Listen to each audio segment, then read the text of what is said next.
We are live for the final segment here from the Mount View Hotel at the Calistoga Wine Pavilion at the Napa Valley Film Festival. We are here with Emil Tedesci. We're going to be drinking some 2005 Cabernet Sauvignon from Tedesci. And welcome, sir. Well, thank you very much for inviting me. We are very happy to have you. And tell us a little bit about Tedesci. Well, we're fairly new in the valley. My parents moved here about 1919, just before Prohibition. They bought a 20-acre vineyard and a small bed and breakfast. In 1920, Prohibition started, so they couldn't make wine. And at that time, they just were lucky. They passed a law during Prohibition where individuals were allowed to make 200 gallons per person per year. So what they did was pick the grapes, and the other thing, they were lucky that there was a train that was coming up from the Bay Area from San Francisco. So they would pick the grapes about this time of year and put them on the train and send them to San Francisco. But that was before they built the Golden Gate Bridge, so they had to take them off the train, put them on barges, and then they were sold in San Francisco. And then how does that bring us to today?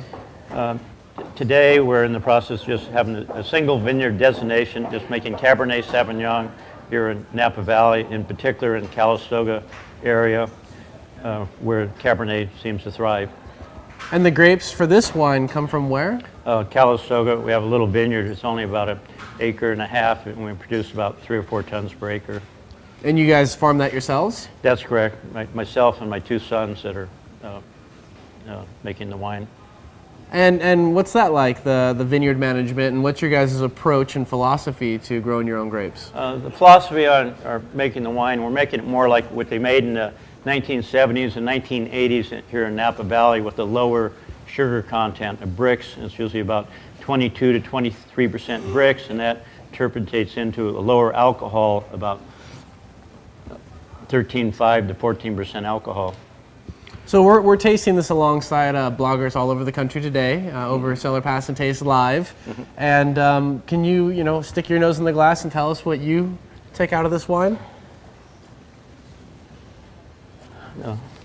Basically, on being a winemaker, I get more information from the people like yourself that are drinking it than myself. I just more or less go on the philosophy of trying to make a wine more enjoyable to drink, and then it's up to the consumer to tell me what they like about it, what they don't like about it.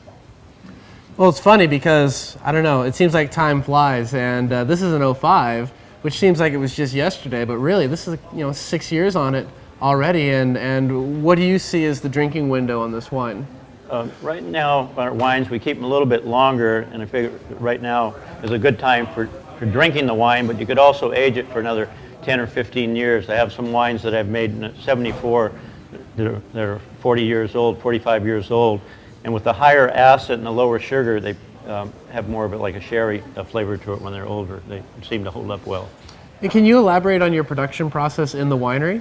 The production process in the winery, we first start out in the vineyard with the lower sugar, so that gives us more of an indication what the end product's going to end up alcohol-wise. But on our fermenting process, we usually just use small bins that are about 4 feet by 4 feet by 2 feet deep, that we use a stemmer crusher to put the grapes in for about 5 days, and they're cold soaked.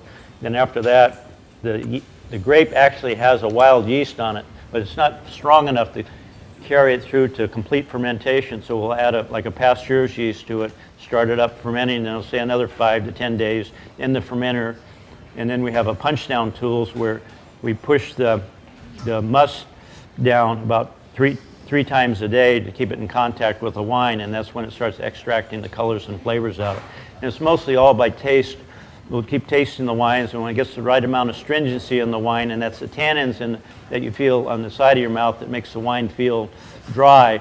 When it has the right amount, then we'll take it out of the small fermenters and we'll put it into the press, and then we'll press the wine.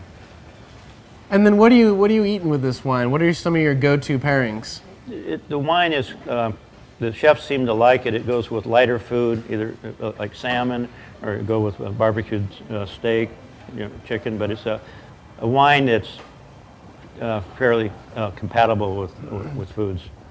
And this definitely is more that old world lean style of Cabernet.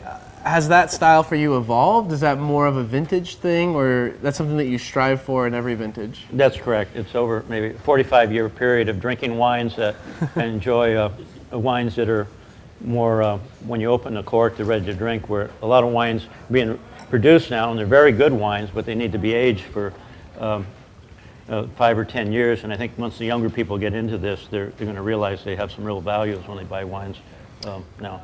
So Decatur Wine Dude is saying, love the wine, nice old school, kudos to Emil. So they like it. They love it.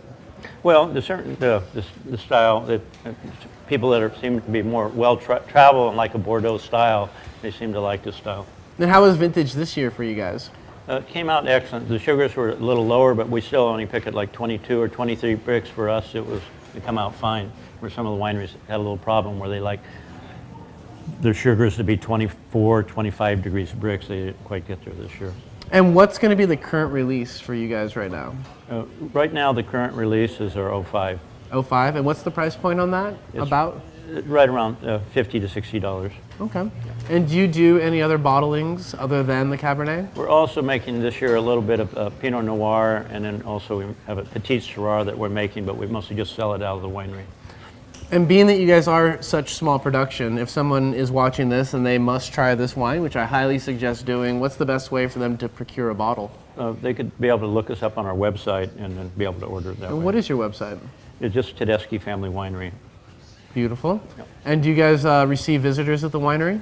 Yes, we do. We just do it by appointment because it's just myself and my 2 sons, and we're not there all the time. But usually when the people get there, they get a VIP tour by either the winemakers. Wonderful. And I'm sure we have a couple more questions coming in, but could you talk a little bit about the last 10 years, some of those vintages? What stands out to you? What vintages are you excited about? It seems like the ones that stand out to me right now is the 04 came in really well. It's drinking quite well right now. And then also the 06, but we haven't quite released that yet, but I think that's going to be a real nice wine. And the 05 is coming around with another year or 2 of age. Beautiful. Thank you so much. Do we have any more questions from the blogosphere? They don't have questions, they just love the wine.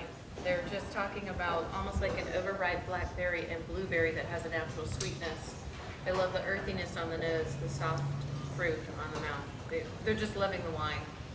Wonderful.